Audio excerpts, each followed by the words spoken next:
Here's your wrestling news for March 7th, 2023.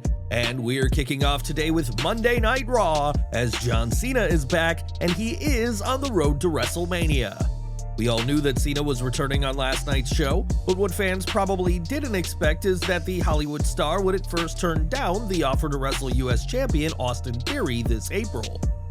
Cena roasted Theory on the mic, but the young superstar held his own toward the end, which is more than most wrestlers with years more experience would be able to say. Thanks to the Boston crowd, Cena accepted the match, and it will indeed be for the United States title.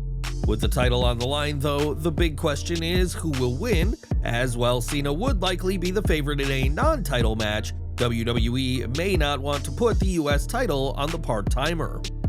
If WWE has already locked Cena down for more matches this year, though, then a title change is a real possibility. And it is these possibilities that will keep the road to WrestleMania exciting after this fantastic segment. This week's Raw marked the return of John Cena, but an even more important name was backstage at the Red Brand. In his first appearance at a TV taping since his return, Vince McMahon was backstage at the show, and we know exactly why the executive chairman was at the show. Sean Ross Sapp of Fightful informed his Twitter followers that McMahon was at this week's Raw to visit Cena, and that the pair have met up several times over the past year. John Cena is a globally recognized star in entertainment, but it was Vince McMahon who gave him his first break.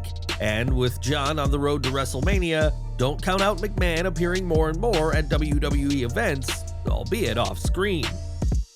This week's Raw was the first time McMahon had been backstage at a WWE event since leaving the company in 2022, so for many wrestlers, it'll have been the first time they've seen him in months.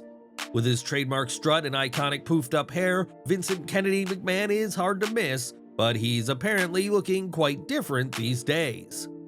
Several sources who spoke to Fightful Select said that Vince looked different backstage, though it's unclear what exactly had changed about the billionaire. Talent at the time told Fightful that they didn't know why McMahon was at the show, and one person at the company speculated that Vince wouldn't be around for the start of the show.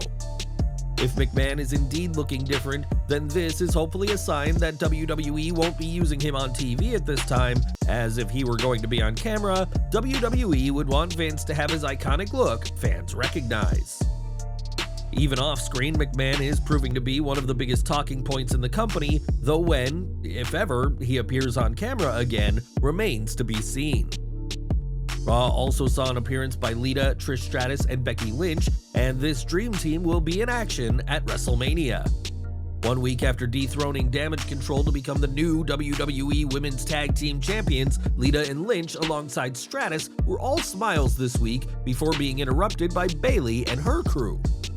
It was Trish who laid out the challenge to the trio for a 6-woman tag team match, as she made it clear that she wanted to shut Bayley up once and for all.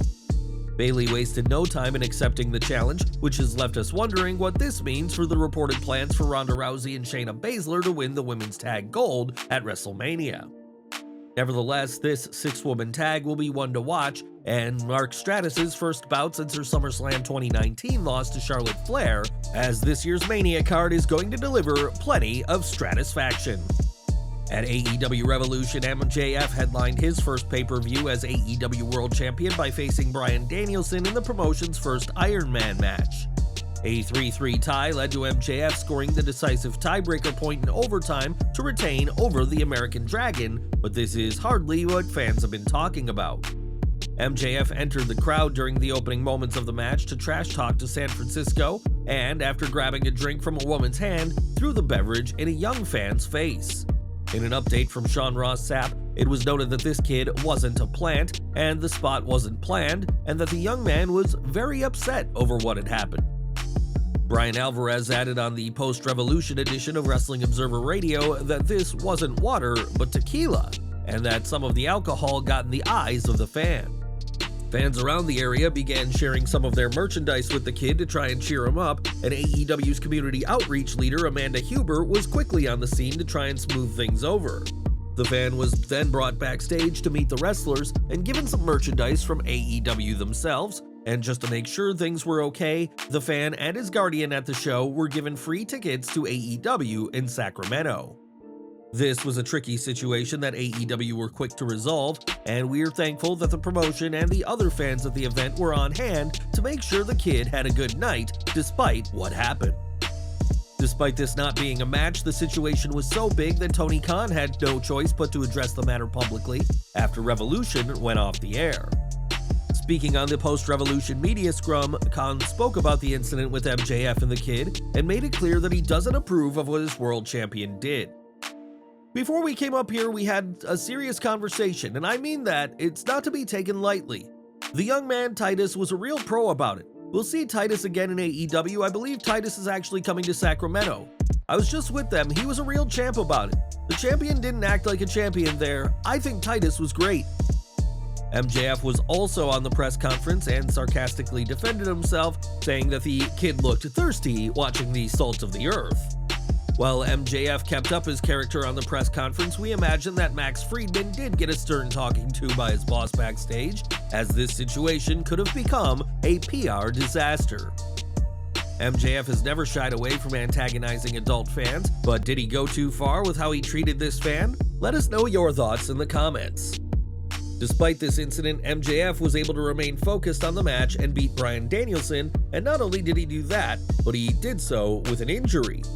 Sean Ross Sapp reported that going into Revolution, MJF was still legitimately banged up and attributed this to a brawl on AEW TV from a couple of weeks ago. On the press conference, MJF was seen limping and using a crutch, but blamed his condition on an old football injury.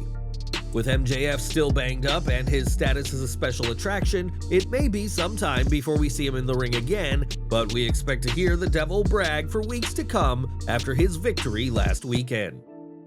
In December, Matt Riddle was written off of WWE TV with an attack by Solo Sikoa, which in actuality was just done to write him off so he could serve a 60-day suspension for violating the wellness policy. It has now been 92 days since Riddle was taken out, and there's still been no sign of him, so what exactly does the future hold for the original bro? According to reports, while Riddle is allowed to return, as he has completed a stint in rehab, the belief is that he shouldn't come back at this time when plans for WrestleMania 39 are in place.